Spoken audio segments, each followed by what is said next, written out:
Are there similarities that you guys see between what we saw in the industry when it came to the adoption of HD televisions with the launch of Xbox and PlayStation 3 to what we're currently seeing with the manufacturers putting out 3D TVs and having PlayStation 3 play 3D games? You mean that they're underpowered and unfinished? Did I say that out loud?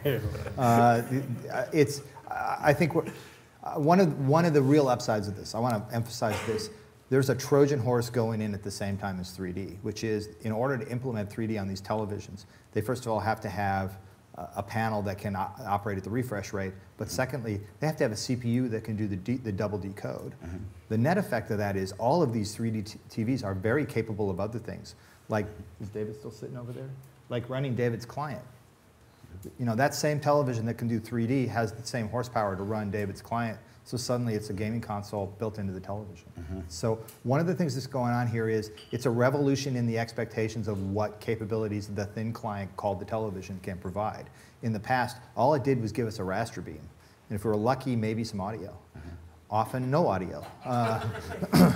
But you know, what we get now is we have computing and interaction capabilities in that flat panel that are, by the way, greater than the Nintendo Entertainment System gave you by an order of magnitude. So this is a pretty capable change that's kind of Trojan horsing into the living room with 3D. Sometimes it isn't the thing that they think is going to matter the most that ends up mattering. This might be one of those cases. Have you found opportunities since you've been working in 3D and you got Lost Planet 2 coming out and Dead Rising 2 coming out in 3D, in which you can use what Lorne was just referring to with having this audience out there and taking advantage of trying to adapt them to new 3D technology? Trying to adapt them to new 3D technology. Yeah, in your case, you have to have the 3D vision from NVIDIA to play that on that, but I'm assuming you guys will also be supporting PS3 and 3DS down the road. Down the road, yeah. So yeah, then I mean, for the PC products that we put out now, it's about trying to understand what the barriers are from a consumer standpoint, and then what things we can do to move the needle the most. So experience being the top thing. We work with NVIDIA and other manufacturers to make sure that, to Lorne's point, that our games in 3D are being displayed in as many possible places as they could, and especially at the point where consumers are most likely to make purchase. So we're putting kiosks up in retailers to show up. We did this for RE5 and are continuing to do it for Lost Planet and Dead Rising.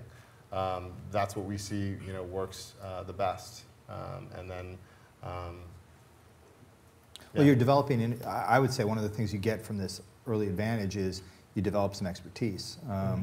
When we looked at this, we spent a lot of time going and talking to people that we thought knew what they were doing because we weren't sure we did. And the guys at RealD and the director whose name has escaped me at the moment, who did Dragon, both are people who are very literate about this media that can not only tell you what to do, but can tell you what not to do and why. And that is a very short list today. And so generating simply some experience about what's going to work and understanding how to keep from making mistakes that create those events that make your customers sick, those are really kind of key learning that you do now to a relatively small IBM audience that A, is very forgiving, generally, B, that gives you the chance to get those chops underneath your hands before the audience is of larger size. He just touched on a point, as I remember back when we were doing films for theme parks, which is really where the 3D was sort of, finding a hold in the 90s, I would say. We would put together, Sherry would put together a document like this that would scare them about, do you really know what you're getting into with 3D? Do you understand orientation? Do you understand how long it takes the brain to register this and that? And they'd read that, and then they'd read another proposal from another company, and it was like this, and your 3D film's going to be great, and ours was like, this is why you should be terrified. So fear sold, right? And those things are true. And Dragon, How to Raise Your Pet Dragon, right, was an exceptional example of people really doing 3D right. Well, I think he was doing his 5th 3D film. I mean, it's just a difference in experience. So, there's no conversions, no frame violations in that entire movie. I mean, it is perfect. Even Cameron has a couple frame violations. And so there are, these are going to be things that are as basic as bad cuts in movies are today to us, as obvious as the day is long. this stuff's going to start to pop out at you over time. So it's an example of that competence we have to develop. What opportunities do you see when it comes to advertising when you have now a 3D medium to work with, through video games? When it comes to PlayStation 3, PC, we got the new Tegras coming out this fall. Even Xbox 360. 360 plays, although they're not really pushing it, but you guys have the game coming out with Crysis 2, and last year Avatar came out in 3D. Yeah, but on the advertising front, that's actually probably the most, I don't know how much we've announced. There will be a very interesting thing coming from us this year around one of our high-profile titles that's about 3D, and it's an advertising-driven activity. So advertisers have glommed onto it as an opportunity to distinguish themselves and to bring a special dimension that they can sponsor to a product. And I think you're going to see that in our space like you saw that in television. Here's something that's become unbearably annoying about broadcast. Right? The size of the bug for the channel or the ad is now taking up about 20% of the screen sometimes. Right? It's just ridiculous.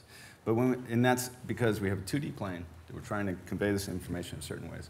As soon as that plane is opened up in a more dimensional way, just looking at it in implementation view, not necessarily the business of, but in implementation, if you go into the ad agency, it's going, the opportunity to have that be less intrusive is more possible.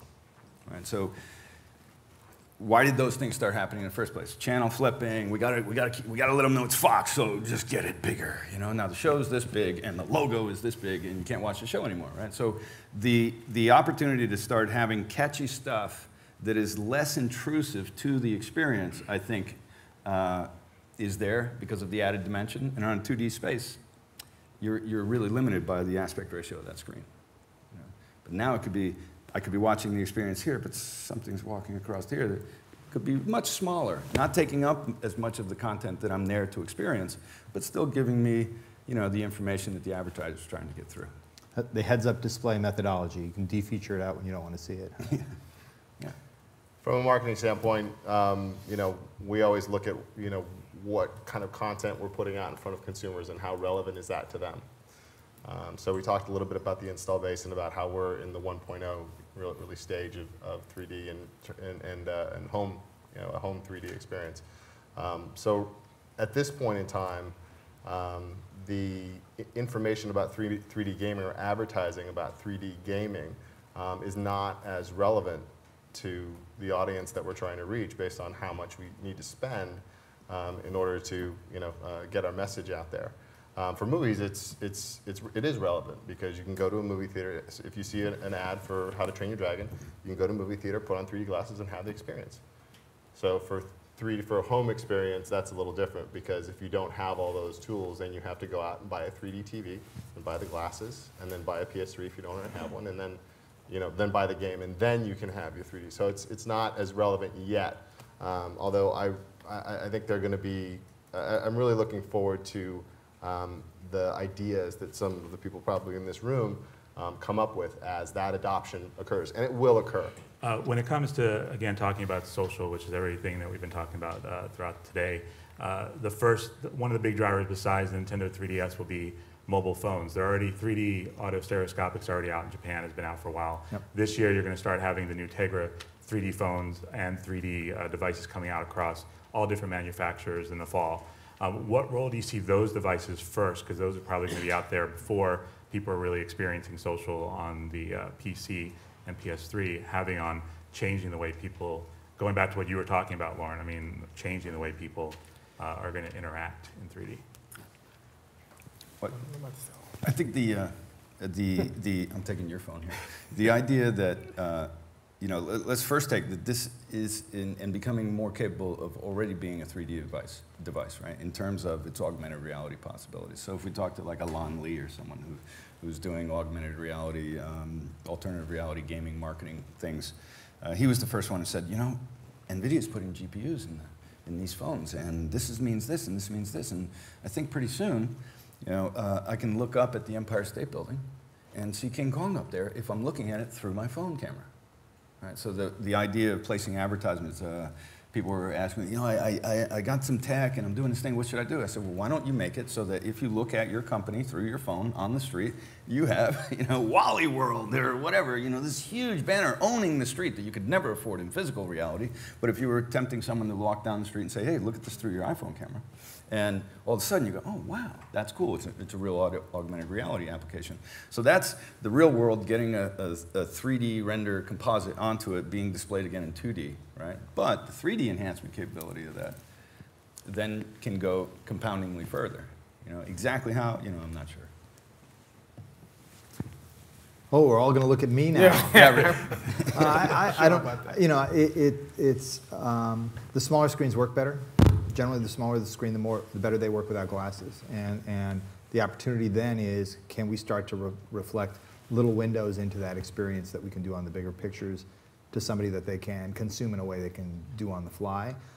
His augmented reality stuff is interesting, especially when you put it with social gaming. So a game like Foursquare, where it's about finding a place that then with your phone, you get essentially an augmented reality reward for being in the right place that you can share with people by sending them that photograph. That's pretty an interesting idea. Is that the center of something? Probably not, but it's one of those lower left-hand corners that gets a piece of IP started that other things interesting happen with.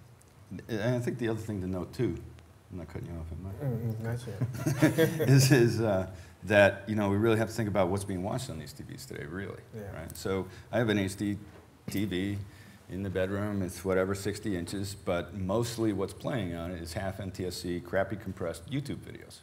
Right? Because that's where the content I'm interested in is coming from. So buy an HD TV to watch half NTSC crappy compression. Actually, that's a particularly interesting and relevant point. Almost all of, if you were to watch the big dynamics in our business, which is what are the things that are affecting us, there are some obvious things. Moore's law is one of them, something I call Tesla's law, which is the energy density of a battery, which increasingly drives our lives, in case you aren't paying attention. But almost every dynamic is out of the 10-foot experience. Almost everything that's happening in our business is not about sitting in the living room at the couch and looking at a big screen. 3D, as currently envisioned by the television manufacturers, is fighting that trend. Can they win? They put a lot of effort into it, and they have a very unified front this year at CES. But the facts are the dynamics are against that. And there are places in the world it's just not relevant. I mean, a 3D experience in a Japanese apartment, I'm just trying to figure out how that even ever works. So there are places that this is going to be relevant and places it won't. And I would say opportunities on that, right, is, so we're really talking about, okay, a display technology that requires a certain type of content to be created in a way that takes advantage of that display technology.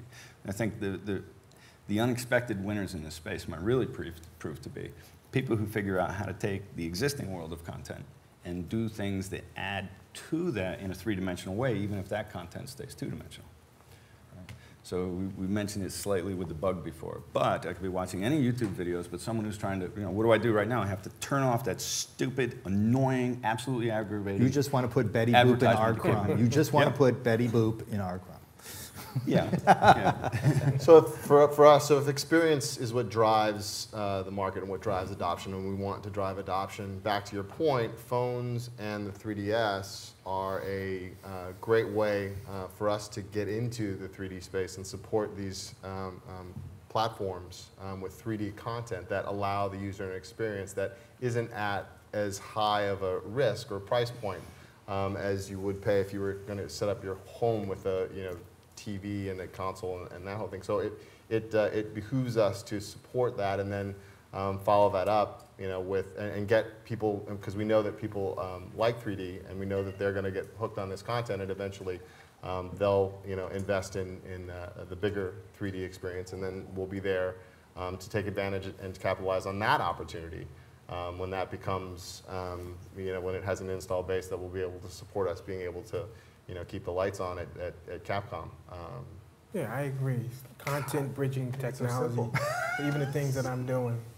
So the mobile space, I think, it's an exciting new medium in 3D and PC, and for some of the things that I'm developing, I think that all this new technology is so exciting for me.